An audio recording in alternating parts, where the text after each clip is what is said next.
Hello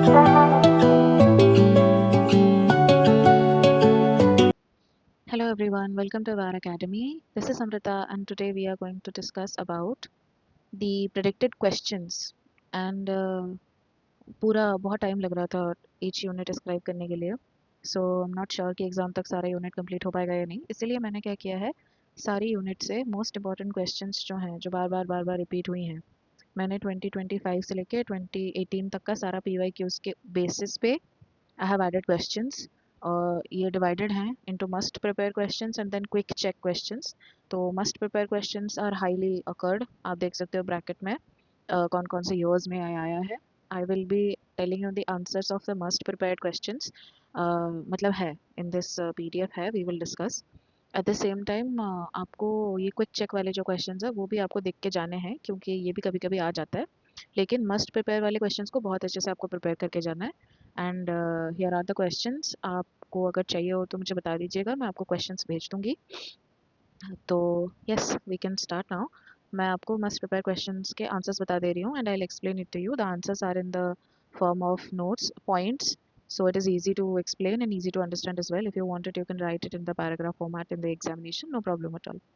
अगर आपको मेरी वीडियो से हेल्प मिलती है, आपको अच्छा लगता है तो please like share subscribe, thank you.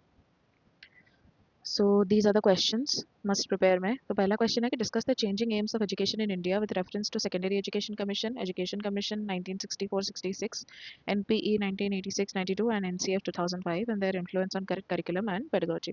तो I would like to highlight here is that कि किसी साल पे एक ही कमीशन के ऊपर आ जाता है, लाइक सेकेंडरी एजुकेशन कमीशन के ऊपर आ गया 16 मार्क का, फिर NCF 2005 के ऊपर आ गया 16 मार्क का, ऐसा होता है।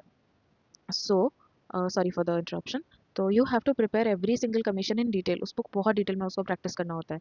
तो go through all of them in detail. Every unit can be divided into 2 sections, you have to prepare one section completely well so that whatever questions come from that particular section you can do it. Like for example इसमें दोनों questions, मतलब ये जो बड़ा वाला unit था ना, ये दोनों पार्ट में डिवाइड हो सकता है।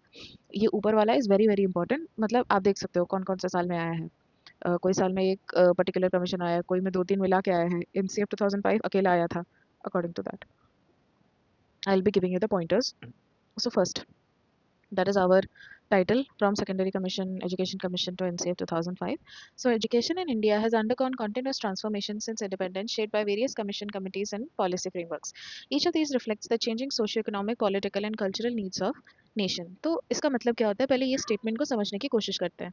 तो हमारी जो कंट्री है, इसमें जब इंडिपेंडेंस हमको मिला था तो हमारी कंट्री का सिचुएशन बहुत ही ख़राब था, ठीक है। तो सोशियो इकोनॉमिक का मतलब क्या होता है, socio is related to society, मतलब something that is checking the social aspect.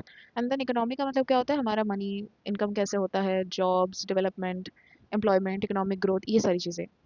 तो जब हमारा देश इंडिपेंडेंट हुआ तब इन सब का पोजीशन बहुत ख़राब था। इंडिया में बहुत सारे लोग इलिटरेट थे, हेल्थ केयर का कोई प्रॉपर फैसिलिटी नहीं था, बहुत सारे लोग मर जाते थे बहुत सारे डिजीज़ेज़ से, फिर इक्वालिटी तो लोगों में नहीं थी। मतलब even after fighting many people to this day from schedule caste, schedule tribe and many deprived communities in India, उनको आज भी आप देखोगे उनको डिस्क्रिमिनेशन का सामना करना पड़ता है।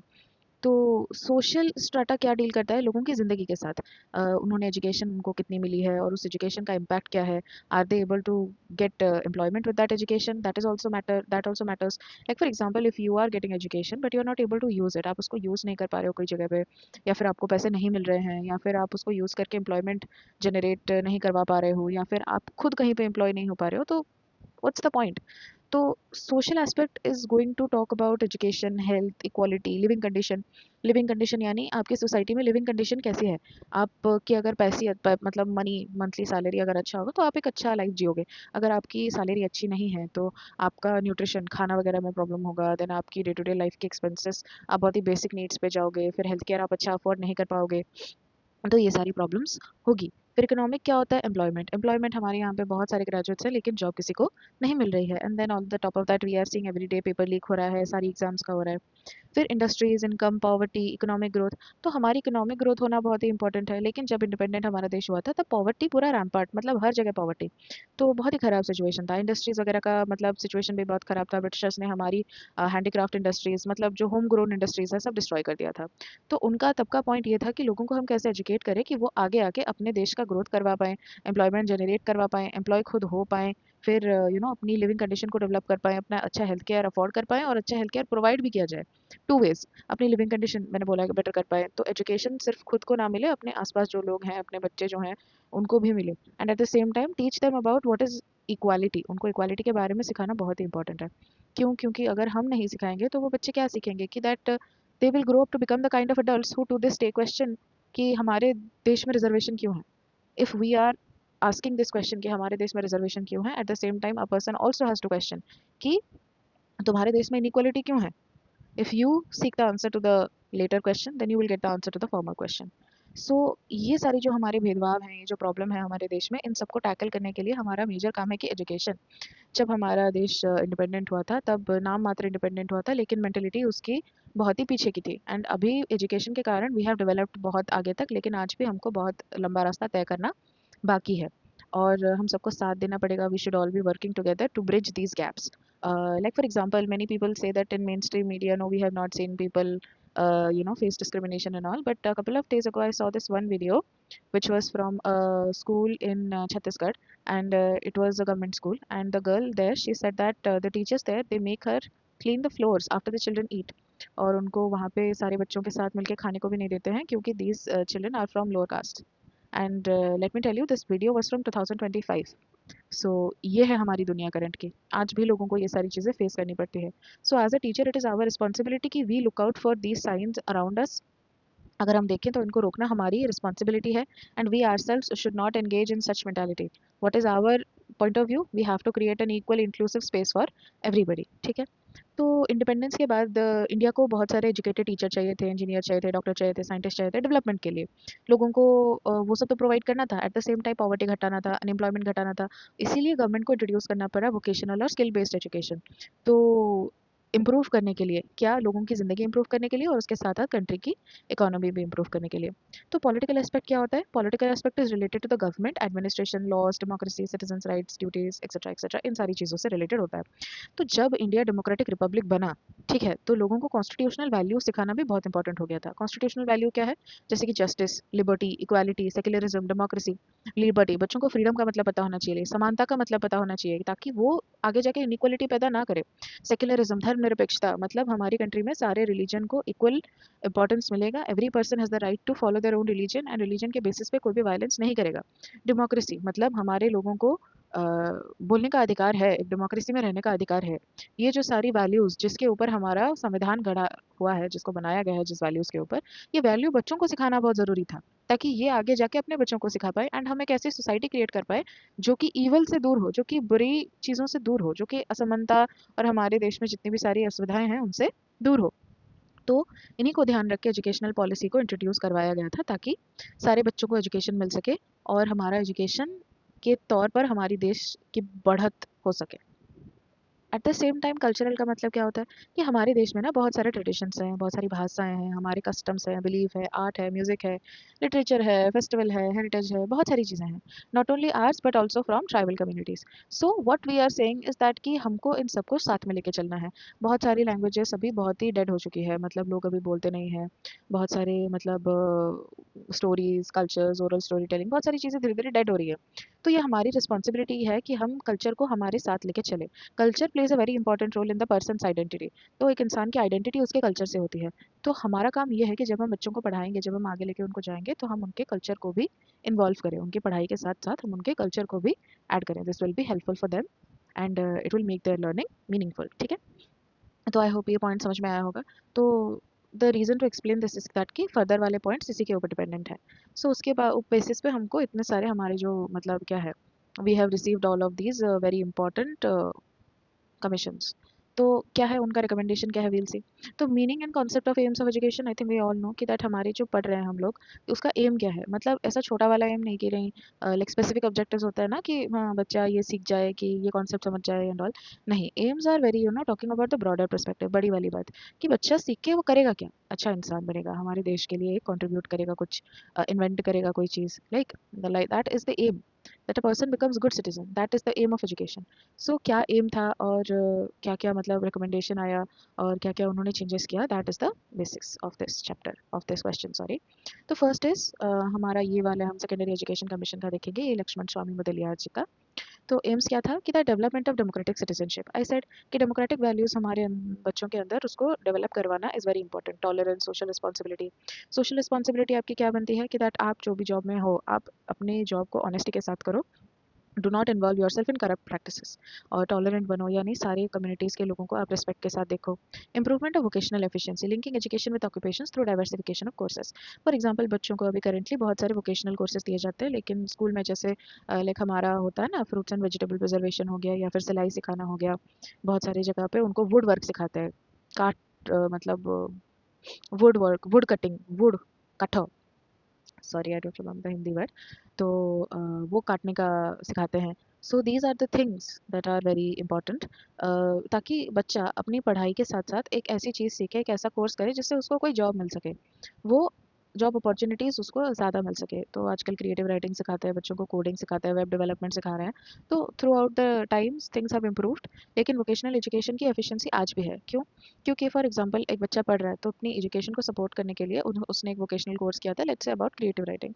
तो उसी के बेसिस पे उसको कहीं पे जॉब मिल गई, लेट्स से 5 to 10,000 वो मंथली बच्चा अर्न कर रहा है। अगर उसमें उसने ज़्यादा अच्छा किया तो वो आगे बढ़ेगा और मिलेगा उसको पैसा, वो आगे डेवलप कर पाएगा उसमें।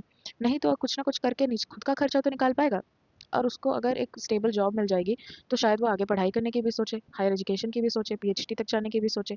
इन order to do your PhD you will need a very stable source of income. So ये एक स्टेबल सोर्स ऑफ इनकम है जिससे बच्चा आगे कर पाएगा कोई चीज़।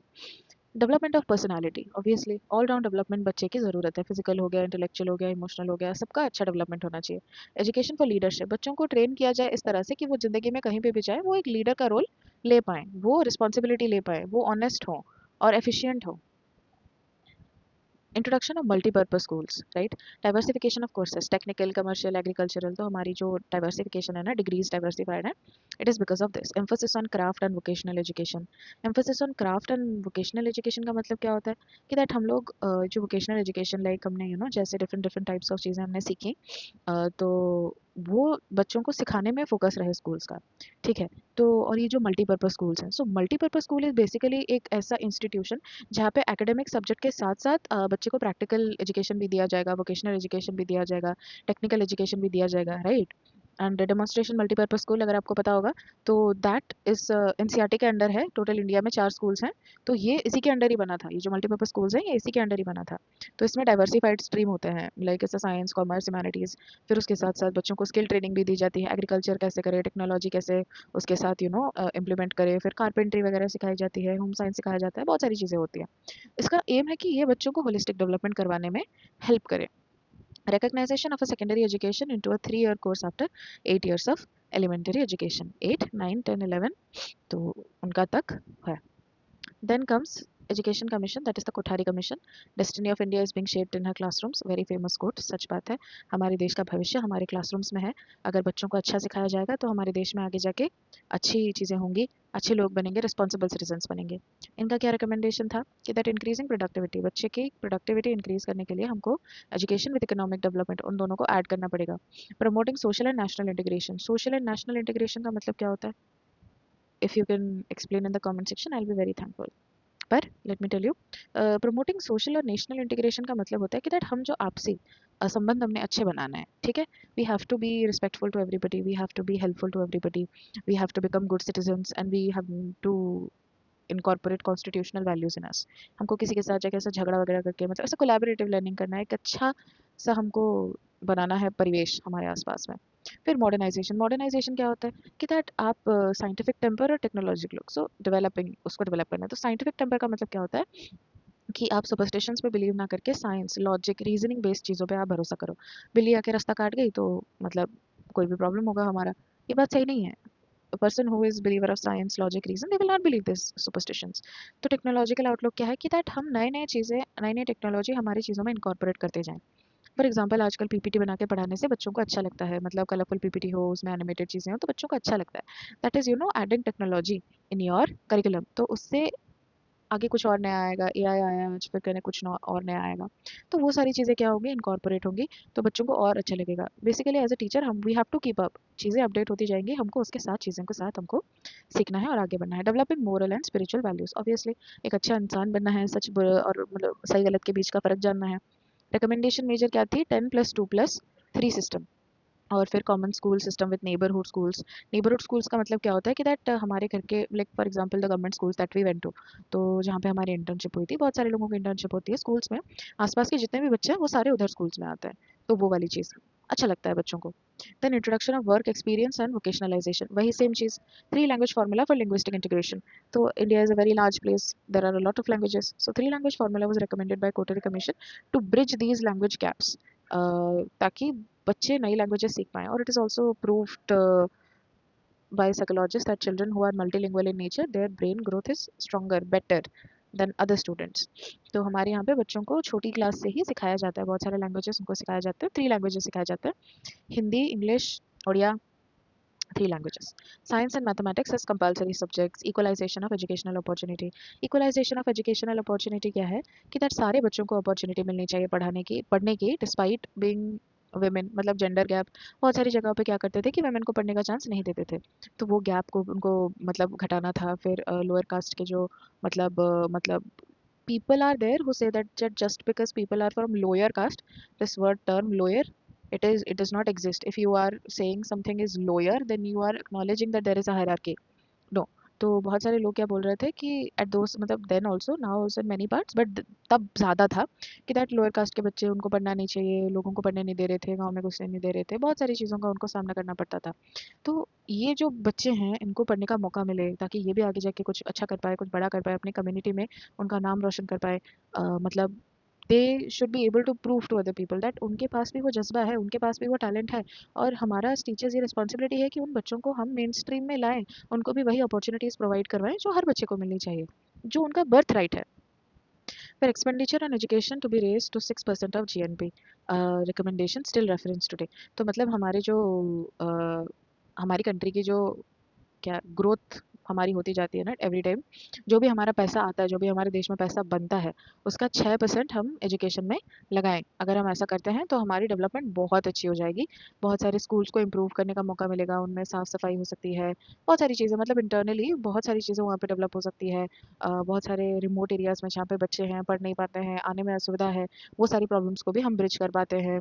फिर ऑनलाइन एजुकेशन एक ऐसी चीज़ है जो सबको अगर एक्सेसिबल हो जाए तो वो बहुत अच्छी होगी, बच्चे कहीं से भी पढ़ पाएंगे। So these are the struggles, these are yet to be achieved feats in Indian education system. बहुत सारी चीज़ें यहाँ पे डेवलप हो सकती हैं, better rooms, better facilities, better opportunities, better scholarships. फिर the next that we have is our national policy on education. Let's see what are the aims. Removal of disparities, equal educational opportunity specially for girls, ST SC and disabled children.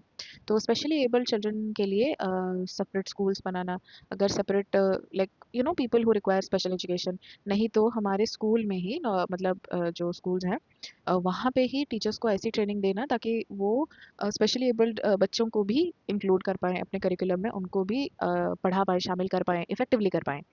Universalization of elementary education, that is very important कि elementary education सबको मिलनी ही चाहिए। National system of education, common educational structure, 10+2+3 system across the country. Then vocationalization of education at +2 stage. +2 stage में बच्चों को कोई ऐसी चीज़ सिखाएंगे जिससे उनकी मतलब something that they can use to earn money. Adult education and literacy through national literacy mission. तो अडल्ट एजुकेशन क्या है, बहुत सारे अडल्ट हैं जो एजुकेटेड नहीं है for so many reasons, for disparities, for inequalities, they could not study when they did never got the chance to study.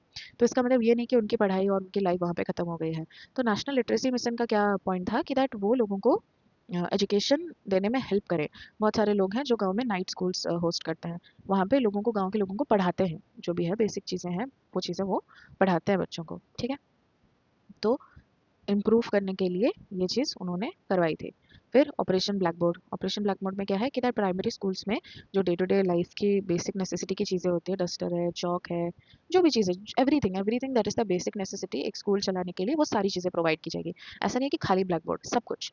फिर Navodaya Vidyalaya, talented rural children जिनको अपॉर्चुनिटीज़ नहीं मिल रही हैं, जो नहीं पढ़ पा रहे, उनको नवोदय में शामिल करवाया जाता है। फिर establishment of district institute of education and training, जो लोग CT करते हैं मतलब डिप्लोमा इन एलिमेंट्री एजुकेशन, वो लोग यहाँ से डिग्री कर सकता है। Emphasis on open and distance learning. So emphasis on open and distance learning क्यों? क्योंकि बहुत सारे लोग होते हैं ना, फॉर मेनी रीजंस वो लोग फर्दर एजुकेशन नहीं कर पाते, वो नहीं पढ़ पाते हैं, मास्टर्स वगैरह नहीं कर पाते हैं, उनका जॉब का प्रॉब्लम हो या फिर कोई भी प्रॉब्लम हो, अर्निंग करना हो, ये सब चीज़ों के कारण, बहुत सारे ड्रॉबैक्स के कारण वो नहीं कर पाता है। तो अगर ओपन एंड डिस्टेंस लर्निंग पे फोकस किया जाए, लोगों को अगर अपॉर्चुनिटी मिले, तो जो लोग लो लाइंग एरियाज़ में है, रिमोट एरियाज़ में है, वो लोग भी अपने हिसाब से अपनी पेस में, अपनी स्पीड में वो पढ़ाई कर सकते हैं एंड एग्जाम आके दे सकते हैं, फिर उनको भी डिग्री मिलेगी, they will be also educated, उनको भी हायर एजुकेशन का मौका मिलेगा। जो लोग जॉब में हैं, जा नहीं पाएंगे school college, attendance requirement meet नहीं कर पाएंगे, उनके लिए ये बहुत अच्छी अपॉर्चुनिटी है। एंड फिर this is also a very good opportunity to enhance your knowledge, enhance your curriculum, मतलब sorry, enhance your, like for example you need a promotion, for that you need a better degree, तो ये helpful होगा आपके लिए। Programme of action 1992 for implementation. तो obviously we also have to look after the implementation and not just the, मतलब क्या commission आया है, उसका क्या एम्स है, बस फीचर्स नहीं, उसको इम्प्लीमेंट भी करवाना पड़ेगा और देखना पड़ेगा कि वो काम आया कि नहीं। That is the main important part of it. Modified in 1992 under PV Narasimha Rao government, मतलब देख के जो भी उनका ऐड करना था उन्होंने वहाँ पे किया। Focus on value education and in national integration. Obviously value education is something that we are all aware about, and at the same time if we improve value, हमारे लोगों के साथ बच्चों में हम अगर वैल्यू इम्प्रूव करेंगे, उनको मोरालिटी उनमें इम्प्रूव करेंगे, तो नेशनल इंटीग्रेशन भी ऑटोमेटिकली होगा, राइट। अच्छे अगर हम बच्चों में मिठास घोलेंगे तो वो भी बाहर जाके मिठास ही घोलेंगे। National Curriculum Framework NCF 2005. It is done under the guidance of Professor Yashpal Committee, and the report was Learning Without Burden, very famous. तो इसका ना फाउंडेशन, ये फाउंडेशन है, बहुत बार इट इज मतलब आस्क्ड मल्टीपल टाइम्स। तो connecting knowledge to life outside school, very very important, real life education, real life example देख के बच्चों को पढ़ाना है। Shifting from rote learning to constructing knowledge, बच्चों को आंसर देख के रटवाना नहीं है, बच्चों को अपने आप नॉलेज कंस्ट्रक्ट वो करे, अपनी थिंकिंग से अपने आप वो कॉन्सेप्ट को समझे, वो ऐसा एक एनवायरनमेंट क्रिएट करना है जहाँ पे बच्चों को पढ़ने का मन हो, वो खुद इंटरेस्ट लेके वो चीज़ पढ़ें। एनरिचिंग करिकुलम बियॉन्ड बुक्स, मतलब किताबी शिक्षा बहुत ही आउटडेटेड हो चुकी है, हमको सिर्फ बुक में जो है वो नहीं पढ़ाना है, हमको बाहर की चीज़ें, उनको रियल लाइफ एक्सपीरियंसेस भी देना है, ताकि वो डिपेंडेंट ना होके इंडिपेंडेंट बने और अपना काम करने की क्षमता रखें। जब उनको बाहरी लाइफ में जानने का मौका मिलेगा तब वहाँ पे वो फेलियर ना हो, and that will come from doing daily habits. बचपन से हैबिट उनको डालना पड़ेगा कि छोटी छोटी काम वो कर पाए, खुद से कर पाए। तो ये सारी चीज़ें एक ही दिन में नहीं हो जाती, बच्चों को बचपन से सिखानी पड़ती है। Independence is something that is they will achieve after doing छोटा छोटा चीज़। बच्चों को क्लीनलीनेस सिखाना, फिर एक दूसरे की रिस्पेक्ट करना सिखाना, फिर in school, many schools in India and abroad is well, बच्चों को रियल लाइफ एक्सपीरियंसेस देने के लिए टीचर्स बाहर लेके जाते हैं ऑन फील्ड ट्रिप्स, जहाँ पे उनको काम करने का मौका मिलता है, काम सीखने का मौका मिलता है। आप अगर ग्रुप ऑफ बच्चों को शॉपिंग मॉल में लेके जाते हो, फिर उनको बताते हो कि ये शॉपिंग मॉल ऑपरेट कैसे करता है, तो उनको वहाँ पे हैंड्स ऑन एक्सपीरियंस मिला कि एक बिजनेस चलता कैसे है, वो उन्होंने विजुअली देखा और वो वहाँ से समझे। तो अगर हम डे टू डे लाइफ में एजुकेशन के साथ साथ बच्चों में ये जो day to day real life में जो हम चीज़ें देखते हैं, अगर उसका एग्जाम्पल हम दें या फिर उसका एक स्टिमुलेशन क्रिएट करें जहाँ पे बच्चों को वो सारी चीज़ें करने का मौका मिलेगा, तो वो अच्छे से उस चीज़ को सीखेंगे। इलेक्शन का अगर मैं पढ़ा रही हूँ, अगर मैं इलेक्शन के बारे में बोल के आ जाऊँ, तो it will not be fruitful. अगर मैं क्लास में एक डेमोक्रेटिक इलेक्शन करवा दूँ, डेमो इलेक्शन करवा दूँ, तो बच्चों को और मज़ा आएगा, उनको एक्चुअली पता चलेगा कि हाँ, this is the importance of giving vote. तो ये चीज़ हमको उनके अंदर इंस्टिल करनी है, ना कि सिर्फ किताबों से पढ़ाना है। Nurturing an identity based on caring concern with democratic polity, obviously it's the same thing. Child centre and activity based learning, जितनी एक्टिविटीज़ आप अपने पढ़ाई में ऐड कर सको। Reducing curriculum load and examination stress. So सही बात है कि दैट करिकुलम में अगर आप बहुत सारे ऐसे टेस्ट वगैरह दे रहे हो, बहुत सारी मतलब ऐसी एजुकेशन आपकी पूरी कंप्लीट एग्जामिनेशन सेंटर्ड है, तो बच्चे नहीं पढ़ेंगे, उनको मज़ा नहीं आएगा, वो नहीं सीखेंगे। आप अगर पढ़ाना भी चाहो एक्टिविटी के बेस पे, तो आपको एग्जाम के लिए सिर्फ सिलेबस कंप्लीट करने में ही टाइम चला जाएगा। तो that is a major drawback जो हम नहीं कर पा रहे हैं। अगर आप चाहोगे तो आप ये सब लिमिटेशंस भी अपने क्वेश्चंस में ऐड कर सकते हो। फिर क्या है, promoting constructivist pedagogy. We all know what is constructivist pedagogy. बच्चों को कैसे हम हेल्प करेंगे नॉलेज कंस्ट्रक्ट करने में, टीचर उनकी हेल्प करेगा एज अ फैसिलिटेटर, और बच्चे अपना काम खुद करेंगे, बच्चे अपना नॉलेज खुद कंस्ट्रक्ट करेंगे।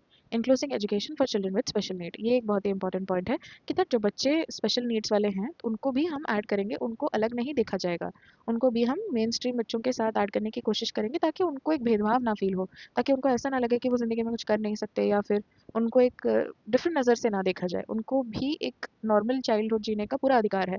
तो वो ऐसा एनवायरनमेंट क्रिएट करने का रिस्पॉन्सिबिलिटी हम पर है कि हम हमारे क्लास में ऐसे बच्चे को वेलकम करें और उसको पूरा मतलब जो भी सुविधा उसको चाहिए हम उसको प्रोवाइड करें। उसके साथ साथ जो दूसरे बच्चे हैं we have to also make sure कि वो उसकी कंडीशन को समझे, अपने अंदर एम्पैथी डेवलप करे कि नहीं इस बच्चे का ये प्रॉब्लम है तो मेरा क्लासमेट है, मेरा दोस्त है, मुझे उसको हेल्प करना है, वो उसको बुली ना करें। राइट, इसी से तो बच्चे सीखेंगे, इसी से तो एम्पैथी आएगी उनके दिमाग में। Contextualising education to local environment and culture.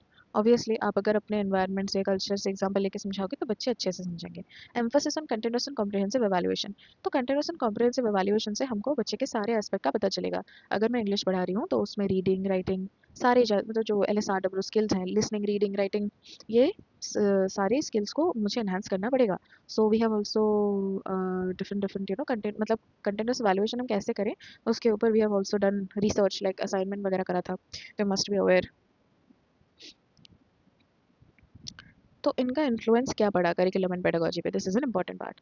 तो ये क्या हुआ, shift from teacher centre to learner centre pedagogy. तो पहले क्या था, लेक्चर मेथड था, बट टीचर आके पढ़ा के चले जाते थे, लेकिन अभी चीज़ क्या हो रही है, डिफरेंट हो रही है। It is becoming learner centred pedagogy, यानी बच्चे के हिसाब से हम क्लासरूम की पढ़ाई को डिजाइन करेंगे 5E method. Vocational and skill based education integrated in NEP 2020 tracing its roots to Mudaliar and Kothari commission. Obviously तो ये सारी जो चीज़ें हैं ये आज भी उतनी ही रेलेवेंट है जितनी थी जब ये पहले इंट्रोड्यूस की गई थी। तो ये अभी प्रैक्टिकली इंप्लीमेंट होना बहुत इंपॉर्टेंट है। RT act 2009 is a direct outcome of NPE's emphasis on universal elementary education. तो RT एक्ट क्या है, बच्चों को एलिमेंट्री मतलब यूनिवर्सल एजुकेशन प्रोवाइड करना है up to the age of 14th।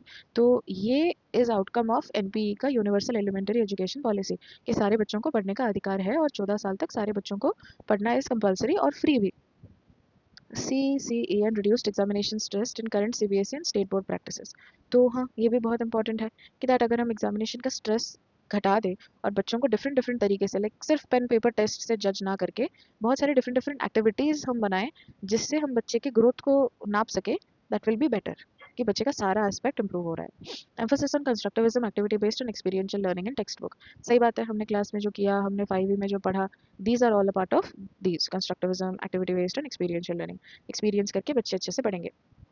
Inclusive education practices for example with disabilities and marginalised group. ऐसे बच्चे हैं जिनको कोई भी चीज़ समझने में दिक्कत हो रही है या फिर कोई भी प्रॉब्लम के कारण उनको पकड़ने में प्रॉब्लम हो रही है, तो ये हमारी रिस्पॉन्सिबिलिटी है कि हम उनको वो चीज़ अच्छे से समझाएं। Continued relevance of three language formula and 10 plus 2 plus 3 structure, though now evolving under NEP 2020 it has become 5 plus 3 plus 3 plus 4 structure। तो ये पहले ये वाला था, ये स्ट्रक्चर था, लेकिन now it has changed to become this one। ये चेंज होके यहाँ पे हो गया है। तो ये भी चेंज हुआ है, लेकिन 3 लैंग्वेज फार्मूला आज भी इंपॉर्टेंट है। 9th क्लास में बात हो रही थी अभी कि 3 लैंग्वेज फार्मूला फिर से इंप्लीमेंट होना चालू हो जाएगा। तो these are the educational implications कि हम कैसे बनाएं, एज अ टीचर हमारी क्या रिस्पॉन्सिबिलिटी है, आप ये भी ऐड कर सकते हो। The next is the meaning of education, very important question. तो एजुकेशन बहुत सारी जगह पे बहुत सारे वे में इंटरप्रेट होता है, कल्चर फिलोसफी हर चीज़ से इन्फ्लुएंस्ड है। तो इसमें क्या है, इस क्वेश्चन में डेरिवेशनल है, नारो है, वाइड मीनिंग है, ईस्टर्न और वेस्टर्न पर्सपेक्टिव है। I have discussed it in detail in my previous videos, you can check it, it is in the playlist. So यहाँ पे हम शॉर्टली डिस्कस करेंगे इसको। फर्स्ट इज एजुकेट, एडुसियर एंड एजुकेटम। तो एजुकेट का मतलब होता है कि bring up, to nourish, to raise. मतलब एक बच्चे को हम एक इमेजिन करिए कि एक पॉटर है, जो बनाते हैं माठिया पॉट्स बनाते हैं जो, वो है। तो वो क्या करता है, वो एक माइंड को मतलब वो अपने जो कच्ची मिट्टी है उसको अपने हाथों से शेप देके एक पॉट बनाता है, राइट। तो हमारा काम भी एज अ टीचर कुछ वैसा ही है। हम क्या करेंगे, एक छोटे बच्चे के माइंड को लेके हमारे हिसाब से हम मोल्ड करेंगे ताकि वो एक अच्छा बच्चा बन पाए, एक अच्छा सिटीजन बन पाए। ठीक है, that is the philosophy of Educare. लेकिन एडुसियर का मतलब क्या है, ये एक ऐसी फिलोसफी बेस्ड है जो बताती है कि दैट बच्चे के अंदर सारी क्वालिटीज ऑलरेडी प्रेजेंट होती है, आपको उसको बाहर से कुछ सिखाना नहीं होता। तो टीचिंग का काम क्या है, एजुकेशन का वहाँ पे रोल क्या है कि दैट बच्चे के अंदर रहने वाली जो अच्छी क्वालिटीज़ हैं हम उसको बाहर निकाल पाएँ, we will be able to take it out, वो बाहर ला पाएँ छुपी हुई जो है। तो एसोसिएटेड के एडुकेटम का मतलब क्या होता है, एक्ट ऑफ टीचिंग और ट्रेनिंग। सिंपली हम जो पढ़ाते हैं उसको एडुकेटम बोलते हैं। नैरो मीनिंग क्या है एजुकेशन का, कि दैट ऐसी एजुकेशन जो पूरी डायरेक्टली सेंटर्ड है only with the fixed curriculum. हमारी स्कूल कॉलेज में जो एजुकेशन होती है, टाइम होता है, प्लेस होता है, सिलेबस होता है, टीचर्स पढ़ाते हैं, डिग्री मिलती है, एग्जामिनेशन होते हैं, सर्टिफिकेट्स मिलते हैं, this is your narrow meaning of education, school मतलब बुक स्मार्ट। लेकिन वाइड मीनिंग ऑफ एजुकेशन क्या है, इट मीन्स दैट कि एजुकेशन कहीं पे भी हो सकती है, जन्म से लेकर मृत्यु तक हर दिन एजुकेशन होता है, एंड हम डेली कुछ ना कुछ सीखते हैं, and it is a process of living. And education is ऐसा नहीं, एजुकेशन कोई ऐसी चीज़ नहीं है जो आपको फ्यूचर में मतलब आपको प्रोवाइड करे, like it's not a crash course on how to live life, education is life itself. तो इसका फीचर्स क्या है कि ये लाइफ लॉन्ग प्रोसेस है, ज़िंदगी में टोटल स्टार्टिंग से लेके एंड तक कम्प्लीटली होती है।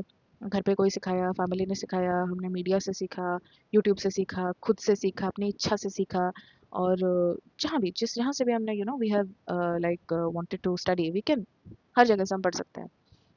अपने अंदर इच्छा होनी चाहिए, सीखने का जज्बा होना चाहिए। तो develops physical, mental, social, emotional, moral, spiritual aspect, सारे एस्पेक्ट को डेवलप करता है। सिर्फ स्कूल बुक्स में कन्फाइन नहीं है, आप कहीं से भी सीख सकते हैं। These are the definitions by scholars. Important. I have talked about a detailed manner में in the video that I have already uploaded in the playlist. You can check it there.